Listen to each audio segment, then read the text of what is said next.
Hello, my friend. In 1973, when I'd finished my degree, I got myself a job full-time working in a psychology post with a philosophy degree in France, in the Hospital of St. Alban, to be in charge of the social services, the social club in the hospital, which involved me doing therapeutic work, learning psychodrama, doing role play, doing meetings, doing book clubs, doing all sorts of things, but mainly being in charge of the weekly psychotherapeutic session, listening to people reading their stories that they had published in the hospital newspaper. So I worked there full-time, more than full-time, because I lived there as well, and I was totally bowled over by wanting to be part of that community and help people to find a better way to live. So my practical work was based immediately on this very dedicated, committed way of working intensively and very personally and very intimately with people, and finding out what had brought them to the hospital in the first place, why they hadn't been able to live in the outside world. And I realized I had great sympathy with most of their reasons and most of their difficulties, and so I felt quite identified with their troubles and very keen to find better ways of dealing with those things. So for 50 years, that's 50 years ago as I speak today, for 50 years I have been involved in trying to combine my philosophical knowledge and my psychological knowledge and my psychotherapeutic training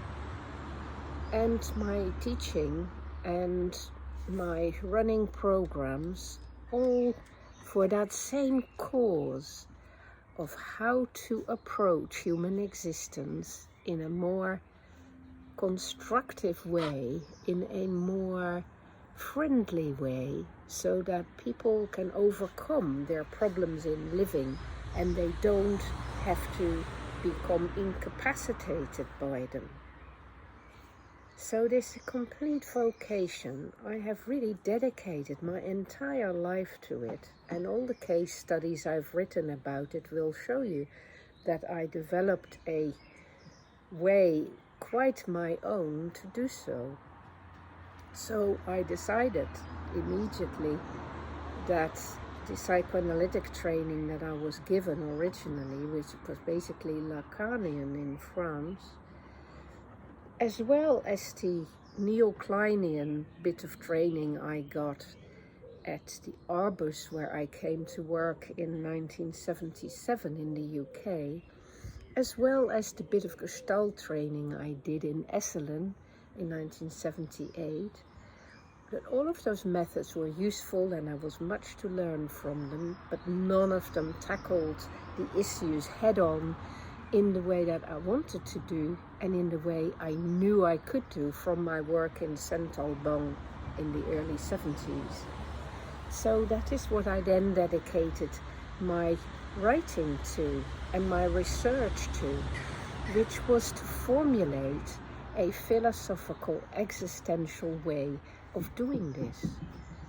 And there was very little to go on, quite frankly, because the work of Binswanger and Boss was quite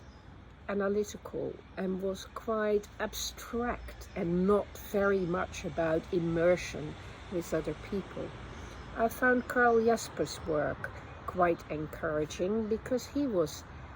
aiming to be more immersed, but he didn't actually do the work himself, so it remained quite theoretical. The the people I found most helpful in helping me develop my ideas and my methods were really Michele, an Italian phenomenological therapist who wrote a little book in French that I've never seen in the UK about how to apply such ideas to psychotherapy. And then, outstandingly so, Rollo May. So those were the two people that were most inspiring to me in persisting with developing my own existential model and way of practicing. And as I was developing that way of practicing and was teaching that way of practicing from 1978 onwards, both in the Arbus Association and at Antioch University, where I began to develop courses, and also at Southwest London College counselling course. So in those three places, I had the opportunity to teach people who were actually already practicing and who were interested in having a more disciplined existential way of working. So it was a great joy to me when in the 80s, the early 80s, Irv Yalom published a book on existential psychotherapy, and I realized he was working along very similar lines to the way I was working. And so I read all of his stuff and I integrated some of it in the same way in which I had integrated some of Rollo May's work and some of Rogers's work as well, and definitely some of Michele's ideas. And also a bit of Binswanger and a bit of Boss, and definitely some Jaspers and some Minkowski. Lots of ideas of other people who made the same attempt at coming up with an alternative way of working with people. But you know, it took me years and years and years to get any sort of credibility. It was really an act of faith, a leap of faith even,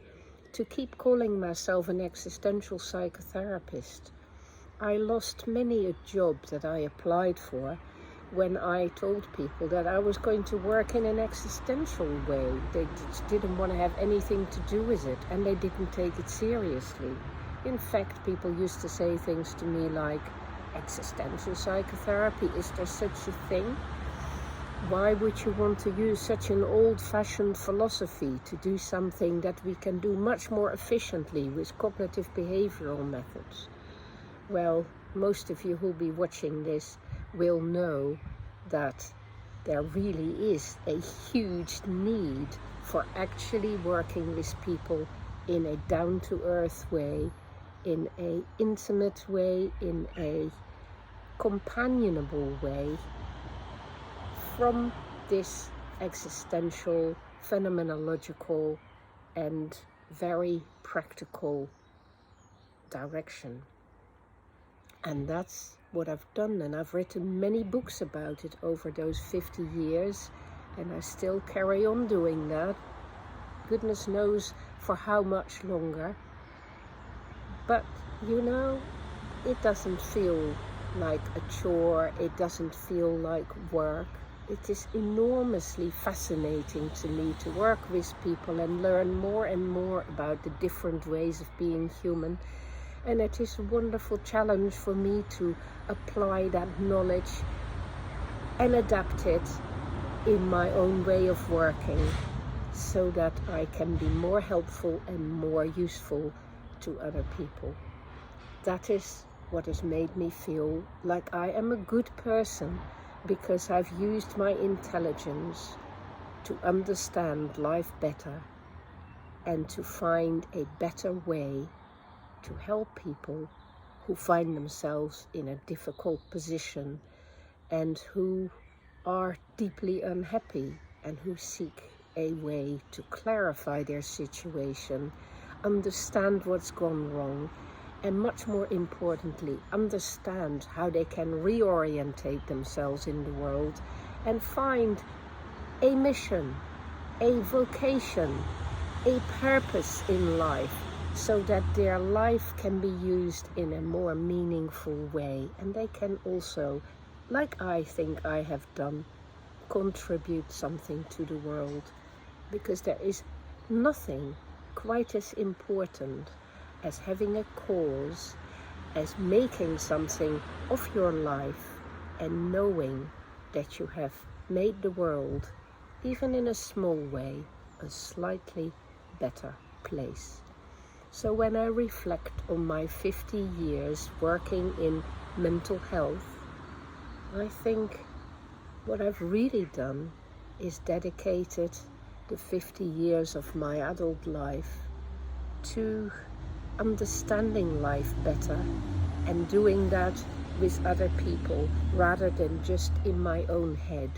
in a very practical, applied and concrete way. And I think that is the way philosophy should progress,